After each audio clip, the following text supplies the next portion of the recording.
ऐ मेरे बेटे, मैंने लोहा और पत्थर सब उठाए, लेकिन कर्ज से ज्यादा बोझल चीज कोई नहीं उठाई। इसलिए अपनी जिंदगी में जितना हो सके कर्ज से बचना। ऐ मेरे बेटे, जो कहता है कि बुराई को बुराई से खत्म किया जा सकता है, वो झूठ बोलता है।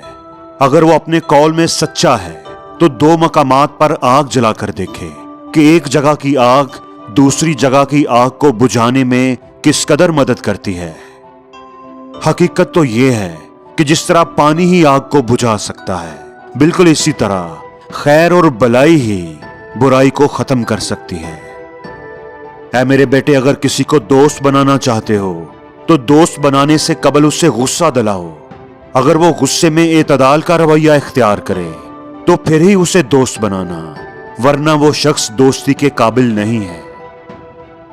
ऐ मेरे बेटे, नाफहम औरतों पर कभी भरोसा न करना, क्योंकि वो तुम्हें नुकसान के अलावा कुछ नहीं देंगी। ऐ मेरे बेटे, कभी किसी से हसद न करना और हसद करने वाले से हमेशा बचने की कोशिश करना। मैं तुम्हें हसद की 3 अलामतें बताता हूं। पीठ पीछे लोगों की गिबत करना, लोगों के सामने उनकी चापलूसी करना और दूसरों की मुसीबत पर खुश होना। ऐ मेरे बेटे, जाहल लोगों से दूरी इख्तियार करो, उनकी मोहब्बत से परहेज करो। ऐसा ना हो कि वो तुम्हें भी अपने जैसा बना लें। ऐ मेरे बेटे, किसी को लोगों के सामने कभी शर्मिंदा ना करो। अगर किसी की इस्लाह करना मकसूद हो तो उससे अकेले में बात करो। मैंने जिंदगी में बोलने पर कई बार अफसोस किया है, लेकिन खामोश रहने पर मुझे कभी अफसोस नहीं हुआ। ऐ मेरे बेटे, मैंने अकल बेवकूफों से सीखी है। जिन कामों से वो नुकसान उठाते थे, मैं उनसे परहेज करता था।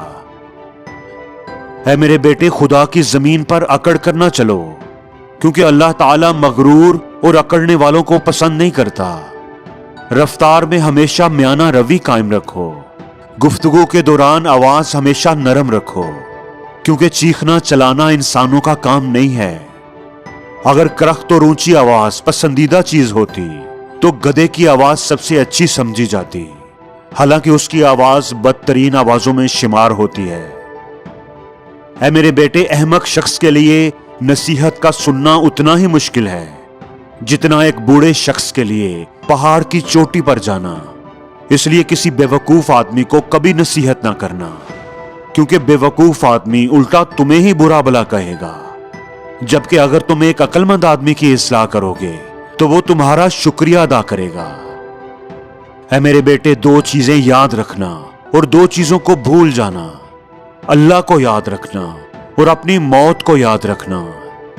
और जो तुमने किसी के साथ भलाई की है, अच्छाई की है, उसको भूल जाना। और जो किसी ने तुम्हारे साथ कोई बुराई की है, उसे भी भूल जाना।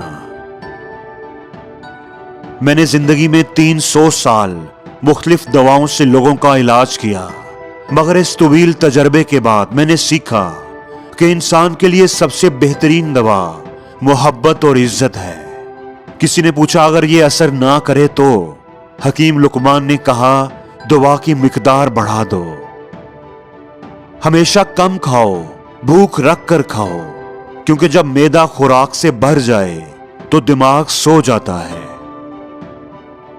एक दफा हकीम लुकमान को उनके आका ने कहा कि बकरी ज़िबा करके उसके 2 सबसे बेहतरीन हिस्से लाओ। आपने बकरी को ज़िबा किया और उसकी ज़बान और दिल निकाल कर ले गए। एक दूसरे मौका पर आका ने उनसे कहा कि बकरी ज़िबा करके उसके 2 बदतरीन हिस्से लेकर आओ। आपने बकरी ज़िबा की और उसकी जुबान और दिल निकाल कर ले गए। पूछने पर उन्होंने बताया कि अगर जुबान और दिल सही हैं तो सबसे बेहतरीन हैं, और अगर ये बिगड़ जाएं तो इनसे बदतर कोई चीज नहीं।